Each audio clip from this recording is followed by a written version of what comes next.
I had just gotten out of the hospital after working myself so hard for a company that my body literally shut down. 5 days in a hospital bed, antibiotics pumping through my veins, doctors telling me I needed to slow down or things could get worse. So imagine my surprise when I walked into work that Monday morning and by 10 a.m., my boss laid me off. But here's the twist. A few weeks later, that same company called me, not once, not twice, but 3 separate times, begging me to come back. And when I refused, well, let's just say the company didn't last much longer. If you've ever worked yourself to the bone for a company only to realize you were completely disposable, this story is going to hit close to home.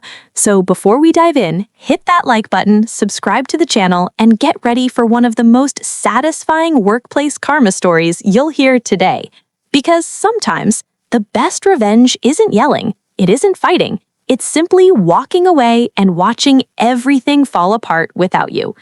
Back in the early 2000s, I worked for a small PCB design and manufacturing company.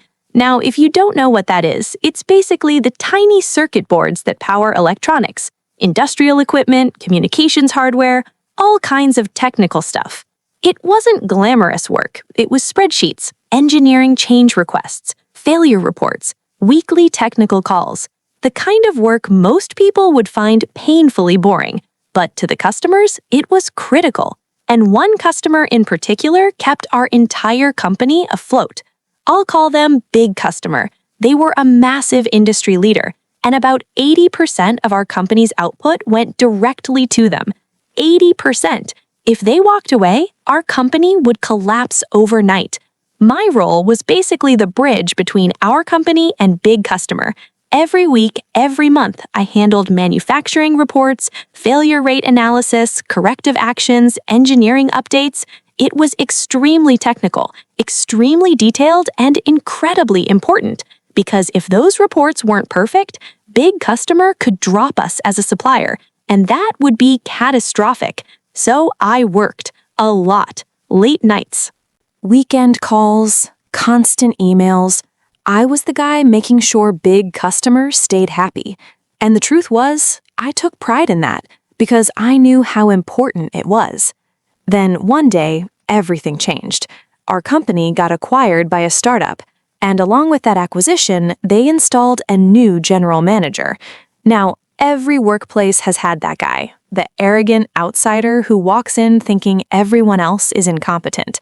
That was him. He didn't ask questions. He didn't listen. He just assumed he knew better than everyone. Within weeks, morale in the company dropped like a rock. People whispered about him in hallways. Engineers rolled their eyes during meetings. But the worst part? He didn't understand the business at all. Around that time, Big Customer updated their supplier policies. They now required all suppliers to sign a formal contract. No big deal, right? Except the contract included several pages of reporting requirements. Things like manufacturing data, performance tracking, failure analysis reports. The GM called me into his office. He dropped the contract on the desk, then leaned back in his chair. I want you to write a document explaining why we can't comply with these reporting requirements. I blinked. I'd already read the contract, so I said calmly, "Actually, we're already in compliance with all of them." The room went silent. He stared at me like I'd just spoken another language. "How is that possible?" he asked. I shrugged. Because Big Customer's supplier manager gave me their reporting requirements about a year ago. I set up the entire reporting system then. I paused. "And you're copied on every report I sent." Another silence. Then realization slowly crossed his face. He wasn't reading my emails. Not a single one. Around the office, everyone already knew the GM had another plan. The company wasn't going to stay a manufacturer. Instead, he wanted to turn it into a design-only shop. We'd design circuit boards, then license them to customers. They'd find their own manufacturers. Which meant something obvious. Manufacturing staff, like me, would eventually be unnecessary. I knew layoffs were coming. I just didn't know when. Meanwhile, the workload kept growing. Big customer demanded perfection. The GM demanded constant updates. Engineers demanded support. And somehow, everything landed on my desk. I barely slept. Coffee replaced meals. Stress built up like pressure inside a sealed container. Until one night, my body gave up. I remember feeling dizzy, then pain, then waking up in a hospital bed. Doctors told me I had a severe internal infection. Apparently, it had been building for days, maybe weeks. They said if I'd waited longer, things could have gotten much worse. I spent 5 days in the hospital, 5 days lying there thinking about work, emails piling up, reports not being sent, calls I was missing. And honestly, part of me worried the company would be angry for being sick. The following Monday, I returned to the office, still tired, still recovering, but ready to get back to work. I sat down at my desk, opened my laptop, and started reviewing emails. Then around 10 a.m., my manager walked over. He looked uncomfortable. "Can you come with me?" he asked quietly. My stomach sank. We walked into a conference room. The GM was already sitting there, paperwork on the table. I knew immediately. Layoff. The GM gave a speech. Due to restructuring, changing business priorities, economic conditions. It was 2009. The Great Recession had just started. Jobs were disappearing everywhere. And here I was, laid off, the day I returned from the hospital. But I didn't argue. I didn't yell. I didn't beg. I simply smiled, then said, "I'll need 24 hours to review these documents before signing anything." I stood up, shook their hands, and walked out. The moment I got into my car, reality hit. I gripped the steering wheel and just sat there. The recession had just begun. Companies were freezing hiring. My specialty was extremely niche. For the first time in years, I felt scared. But somehow, a month later, I found another job.